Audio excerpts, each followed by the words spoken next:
السلام علیکم ورحمۃ اللہ وبرکاتہ۔ بسم اللہ الرحمن الرحیم، والصلاة والسلام علی رسولہ الکریم وعلی آلہ وصحبہ اجمعین۔ میرے عزیزوں، بھائیوں، بہنوں، بچوں، بچیوں، اور جن سب تک میری بات پہنچے اور اللہ پہنچائے، میرا سب کو سلام ہو۔ اور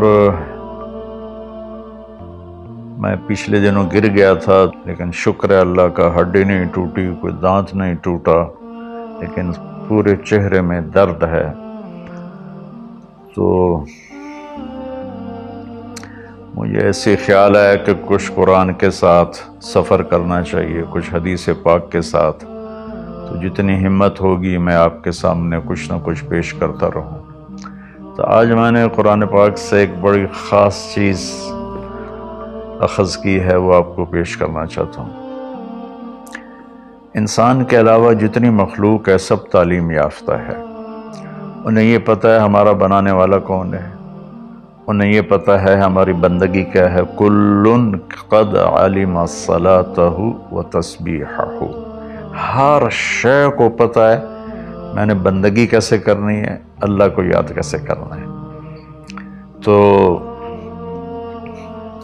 یہ آیت بڑی خوبصورت ہے پوری کائنات کو بتانے کے لیے کہ ایک پتھر کو بھی پتہ ہے کہ میرا رب کون ہے اور میری بندگی کیا ہے، میری نماز کیا ہے۔ وَإِن مِّن شَيْءٍ إِلَّا يُسَبِّحُ بِحَمْدِهِ، یہ اس سے بھی زیادہ طاقتور ہے مفہوم کے لحاظ سے آیت، کہ کائنات میں ایک ریت کے ذرے سے لے کر ہمالیہ پہاڑ تک کوئی چیز ایسی نہیں جو اللہ کو یاد نہ کرتی ہو۔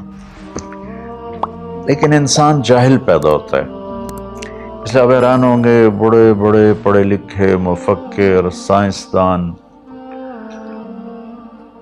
وہ ایتھیسٹ ہیں، ان کو یہ بھی نہیں پتا کہ ہمارا بنانے والا کون ہے، ہماری زندگی کا مقصد کیا ہے، ہماری زندگی کا راستہ کیا ہے۔ وَأَنَّ هَذَا صِرَاطِي مُسْتَقِيمًا، اللہ تعالیٰ نے فرمایا یہ ہے میرا بتایا ہوا سیدھا راستہ۔ کہاں سے ملے گا؟ قرآن سے ملے گا، اور تو کہیں سے بھی نہیں ملے گا۔ تو ہمیں سیکھنا پڑتا ہے، اور سیکھنے کے لیے سب سے پہلے قرآن ہے۔ ہم شوق رکھیں قرآن کے سیکھنے کا، قرآن کو پڑھنے کا، قرآن کا ترجمہ پڑھنے کا۔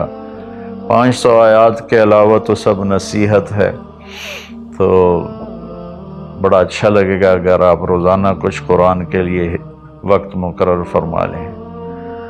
تو قرآن یہ بتاتا ہے کہ ہم دنیا میں کیوں پیدا ہوئے ہیں، ہمارا خالق کون ہے۔ وَاللَّهُ خَلَقَكُمْ، تمہیں اللہ نے بنایا کس چیز سے؟ من تراب، مٹی سے بنایا۔ ایک میں نے اشارہ کر دیا کیوں بنایا ہے۔ وَمَا خَلَقْتُ الْجِنَّ وَالْإِنسَ إِلَّا لِيَعْبُدُونَ، صرف اس لیے بنایا ہے کہ تم اللہ کے بندے بن کے چلو۔ اچھا، جتنی آسمانی کتابیں ہیں وہ زندگی کا مقصد بتاتے ہیں، خالق کا پتہ بتاتی ہیں۔ تو ساری آسمانی کتابوں کا خلاصہ قرآن پاک، اور قرآن پاک کا خلاصہ علماء کہتے ہیں سورہ فاتحہ ہے، اور سورہ فاتحہ کا خلاصہ ایاک نعبد، یا اللہ صرف تیری بندگی، صرف تیری بندگی، صرف تیری عبادت، صرف تیرے آگے سجدہ، اور کسی کے آگے نہیں۔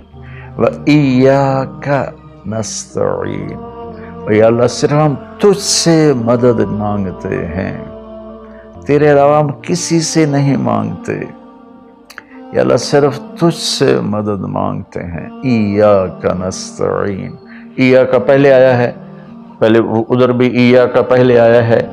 اس میں یہ مطلب بتایا جا رہا ہے کہ یہ صرف اسی ایک اللہ کی عبادت ہے، اور صرف اسی ایک اللہ سے مانگنا ہے۔ عبد، عبادت عبد سے ہے کہ ہم اللہ کے بندے بن جائیں۔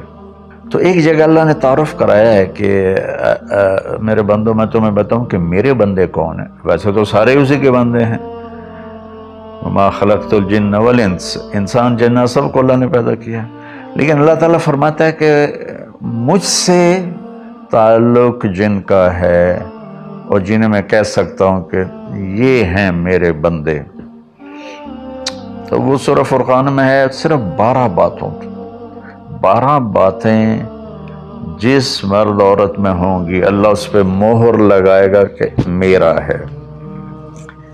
جب میرا ہے تو پھر اللہ تعالیٰ اس کے ساتھ معاملہ خاص کرے گا نا۔ تو اللہ تعالیٰ کہتا ہے میرے بندو میرا دین تو بہت بڑا ہے، 12، یہ 5 انگلیاں 10 اور یہ 2 12 کا 12 باتیں اپنے اندر پیدا کر لو، تم میرے بنو گے، پھر جو تمہاری طرف ہاتھ اٹھے گا اس سے میں کاٹوں گا، جو پاؤں اٹھے گا اس سے میں توڑوں گا، جو آنکھ اٹھے گی اس سے میں پھوڑوں گا، پر پہلے میرے بنو تو صحیح۔ وہ کیا ہیں؟ وعباد الرحمن الذین یمشون علی الارض ہونا، پہلی صفت کہ اللہ کہتا ہے میرے بندے کون ہیں؟ کہتا ہے جو زمین پر عاجزی اور تواضع اختیار کرے۔ اللہ اکبر۔ زمین جب کسی کو اقتدار مل جاتا ہے تو اکڑ کے چلتا ہے، پیسہ مل جاتا ہے اکڑ کے چلتا ہے، شہرت مل جاتی ہے اکڑ کے چلتا ہے، تو اللہ نے کہا پہلی نشانی کیا ہے؟ عاجزی اختیار کرو۔ تو کوئی وظیفہ نہیں بتایا، کوئی تسبیح نہیں بتائی، کہا عاجزی اختیار کرو، اپنی حیثیت کو یاد رکھو کہ اول نطفہ ہوں، آخر ایک مردار ہوں، کچھ عرصے کے بعد چند مٹھی مٹی ہوں، اور پھر اللہ مجھے کھڑا کرے گا تو اس دن دیکھا جس کی نیکیاں بڑھیں گی تو وہ عزت دار ہے، جس کی گھٹ گئیں وہ ذلیل و خوار ہے۔ تو پہلی صفت ہے کہ اللہ کے بندے وہ ہیں جو عاجزی اختیار کرتے ہیں، صرف یہ نہیں کہ زمین پر تواضع سے چلنا نہیں، وہ پوری زندگی ان کی عاجزی کی ہوتی ہے۔ سورہ لقمان میں ہے کہ لا تمش فی الارض مرحا، بیٹا اکڑ کے کبھی نہ چلنا، انک لن تخرق الارض ولن تبلغ الجبال طولا، کہ تو نہ تو پہاڑوں سے اوپر قد لے جا سکتا ہے، نہ ایڑی مار کے زمین پھاڑ سکتا ہے۔ تو ایک میں مختصر بیان کرتا ہوں، تواضع۔ دوسری تواضع سے جڑی ہوئی بات ہے کہ تواضع کا پتہ کب چلے گا؟ وہ دوسری صفت ہے وَإِذَا خَاطَبَهُمُ الْجَاهِلُونَ قَالُوا سَلَامًا۔ سبحان اللہ۔ جب ان سے کوئی، یہاں جاہلون سے مراد ان پڑھ نہیں، جاہلون سے مراد ہے زیادتی کرنے والا۔ وَأَعُوذُ بِكَ مِنْ أَنْ أَجْهَلَ أَوْ يُجْهَلَ عَلَيَّ، یا اللہ میں پناہ چاہتا ہوں کوئی میرے اوپر زیادتی کرے یا میں کسی پر زیادتی کروں۔ یہاں جہالت سے مراد ہے زیادتی کرنے والا، بدتمیزی کرنے والا۔ تو وہ کیا کرتے ہیں؟ قالوا سلاما، وہ یہ نہیں کرتے کہ اس سے کتنے لوگ قطع تعلق مرا لیتے، باجی السلام علیکم، تو ڈرا ہو رہے ساڈارا ہو رہے۔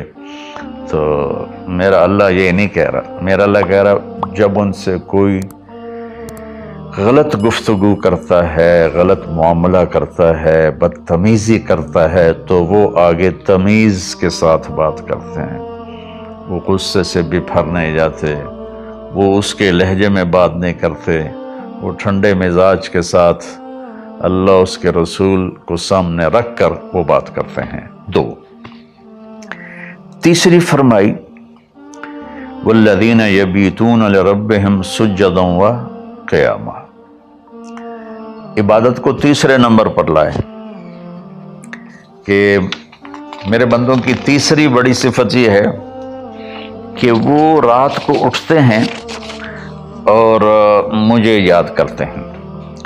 اچھا، اب آج کل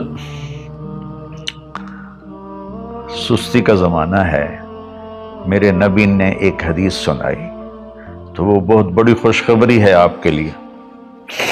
جو عشاء کی نماز باجماعت پڑھ لے اور صبح کی نماز باجماعت پڑھ لے تو اس کی رات تہجد میں لکھی جائے گی۔ قربان جاؤں اپنے نبی کی رحمت پر اور ان کے رحمت للعالمین ہونے پر کہ میرے جیسا جو سر درد کا مریض ہے وہ رات کو نہیں اٹھ سکتا، تو عشاء باجماعت پڑھ لے اور فجر باجماعت پڑھ لے، ساری رات عبادت ہے۔ باقی یہ تو ہے یعنی بالکل وہ 33 نمبر والا کام ہے، لیکن ہم پاس لوگوں میں شمار ہیں، اس صفت کے حقدار کہلائیں گے۔ باقی اصل وہ ہیں جو راتوں کو اٹھ کر یاد کرتے ہیں، ایک ہوک سی دل میں اٹھتی ہے، ایک درد جگر میں ہوتا ہے، ہم رات کو اٹھ اٹھ روتے ہیں جب سارا عالم سوتا ہے۔ تو عشق تو ایسی چیز ہے۔ ملحب کلام قد نزخرفہ ان المحبت قلب وہبناہ۔ محبت اسے نہیں کہتے کہ محبوب کو چکنی چپڑی باتیں کو، جی میں قربان جاؤں، میں صدقے جاؤں، میں واری جاؤں، آپ کے بغیر تو جی نہیں سکتا، باتوں سے نہیں کہ محبت ہے دل کو اس کے قدموں پہ نچھاور کر دو۔ بہت خوبصورت بات اللہ نے کی ہے۔ تو جو لوگ ماشاءاللہ راتوں کو اٹھتے ہیں ان کو مبارک ہو، لیکن ہمارے جیسے کمزور بھی اس فضیلت میں ہیں۔ عشاء باجماعت پڑھ لو، فجر باجماعت پڑھ لو، اور پھر اللہ تعالیٰ پہ قربان جائیں کہ ان کی جو ہے نا دعا اللہ تعالیٰ بتاتا ہے، والذین یقولون ربنا اصرف عنا عذاب جہنم ان عذابها کان غراما۔ وہ اللہ ان کی دعا بتا رہا ہے کہ وہ کہتے ہیں یا اللہ ہم سے عذاب جہنم دور فرما، چونکہ یہ نہ ٹلنے والا عذاب ہے جو چمٹ جاتا ہے، اور وہ انہا ساءت مستقر و مقاما، اور یا اللہ وہ بہت ہی برا ہے، بہت ہی برا ہے۔ تو تہجد اور دعائیں، دعا بہت بڑی طاقت ہے، بہت بڑی طاقت ہے، بہت بڑی طاقت ہے۔ ہم نے دعا ایسے ہی بنائی ہوئی ہے، فرض نماز کے بعد مولوی صاحب رٹے رٹائے جملے بولتے ہیں، ہم پیچھے آمین کہتے ہیں۔ دعا وہ ہے جو آپ تنہائی میں اللہ کے سامنے گڑ گڑا کر بولتے ہیں۔ میرے نبی نے فرمایا اللہ کے سامنے روو، اچھا اگر علم تبکو فتباکو، اچھا اگر تمہیں رونا نہیں آتا نا تو رونے کی شکل بنا لو۔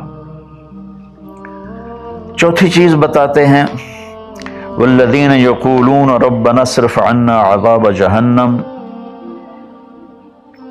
ان عذابها کان غراما انہا ساءت مستقر و مقاما۔ یا اللہ جہنم سے بچانا اور جہنم کے عذاب سے بچانا، وہ اللہ آپ پہ ہی معاف کرے گا۔ یہ ہمارے اب تو عام ماحول میں جی اللہ آپ پہ ہی معاف کرے گا، اللہ بڑا غفور الرحیم ہے، اللہ آپ پہ ہی معاف کرے گا۔ تو میں تو اپنے ماحول میں بات کرتا ہوں اپنے عزیز رشتہ داروں سے کہ اللہ آپ پہ ہی کپا کٹ دے گا، سپرے نہ کرو، پانی نہ لاؤ، کھاد نہ دیو، آپ بہے کوئی بی پا دیو، اللہ آپ پہ ہی کٹ دے گا۔ لے جی مولانا صاحب کہیں گل نہ کریں دیو، بھلا کدی پانی تے کھاد تے سپرے تو بغیر بھی کاشا ہوئی۔ تو اللہ یہی کہہ رہا ہے کہ ڈرو مجھ سے اس جہنم کے عذاب سے اور اس سے بچاؤ کا راستہ اختیار کرو۔ پانچویں بات کیا ہے؟ والذین اذا انفقوا لم یسرفوا ولم یقتروا وکان بین ذلک قواما۔ بہت اعلیٰ چیز ہے، معیشت کو، اکانومی کو بہت خوبصورت انداز میں بتایا کہ میرے خاص بندے وہ ہیں۔ دیکھو اللہ نے دنیا کا بھی بیچ میں ڈالا، اللہ والے دنیا کو نہیں دیکھتے، اللہ والے چٹائیوں پہ سوتے ہیں، اللہ والے بادشاہوں سے نہیں ملتے ہیں، اللہ والوں کے پاس جایا جاتا ہے، اللہ والے کسی کے پاس نہیں جاتے ہیں۔ ارے سب سے بڑے اللہ والے تو نبی ہیں، اللہ نے فرعون کے پاس بھیجا موسیٰ علیہ السلام کو، اور کائنات کی افضل ترین ہستی اللہ کے بعد میرے نبی ہیں، ابو جہل کے پاس بھیجا۔ تو یہاں ان کی معیشت کو بتایا جا رہا ہے کہ میرے بندے وہ ہیں جتنا ہم نے ان کو دیا ہے اس سے بڑھ کر خرچ نہیں کرتے۔ قرضے اٹھا لیے، شادی آ گئی، اس پر مجھے ایک بتا رہا تھا ساتھی کہ ایک آدمی نے اپنے بچے کی شادی کی تو 40 لاکھ کی آتش بازی چھوڑی۔ یہ اللہ اس سے منع کر رہا ہے کہ میرے بندے وہ ہیں کہ جو ایسے نام و نام 40 لاکھ روپے کو آگ لگا دی، اس 40 لاکھ روپے پر کتنے غریب بچیوں کی شادیاں ہو جاتی، کتنے مریضوں کا علاج ہو جاتا۔ وَلَمْ يَقْتُرُوا، دوسری بات ہے کہ جتنا دیا ہے اس سے اوپر نہیں جاتے کہ قرضوں میں چلے جائیں، اکانومی برباد ہو گئی۔ اور وَلَمْ يَقْتُرُوا، اور جتنا دیا ہے اس سے کم بھی خرچ نہیں کرتے، کنجوس نہیں ہوتے، بخیل نہیں ہوتے، لالچی نہیں ہوتے۔ یہ چیز بھی اکانومی کو ہٹ کرتی ہے کہ بس جوڑتے جاؤ اور اس کو آگے بڑھاؤ نہیں، اس کو آگے دو نہیں۔ تو اللہ تعالیٰ پہ قربان جاؤں، اس نے خاص طور پر ہمارے معاشرے میں اللہ والا وہ سمجھا جاتا ہے جس کو دنیا کی خبر ہی کوئی نہ ہو، اور اللہ والا وہ ہوتا ہے جو بس مسلح پہ بیٹھا رہتا ہے۔ اور اللہ تعالیٰ یہاں ان کی اکانومی کو بتا رہا ہے کہ وہ کام کرتے ہیں، کاروبار کرتے ہیں، وہ تجارت کرتے ہیں، وہ زراعت کرتے ہیں، وہ حکومت کرتے ہیں۔ ابو بکر سے بڑھ کے اللہ والا کون ہوگا؟ خلفائے اربعہ سے بڑھ کے اللہ والا کون ہوگا؟